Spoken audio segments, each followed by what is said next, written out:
Dozens of people were killed in the Somali capital when a truck filled with explosives blew up at a busy checkpoint. The streets littered with bodies and the twisted wreckage of vehicles after the rush hour blast. The city's mayor said many of the dead included university students, whose bus was caught up in the carnage. The Somali foreign minister tweeted, "They were students with ambition and hardworking men and women."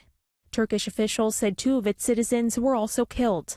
Rescuers carried the dead and wounded past the mangled frames of vehicles, some smeared with blood, while relatives gathered at the hospital waiting for any news on their loved ones. The bombing was the latest and the worst in a string of recent attacks in the Somali capital. No one immediately claimed responsibility. But suspicion fell on Al-Shabaab, a terrorist group linked to Al-Qaeda. The Shabaab has carried out similar terror attacks across the Horn of Africa.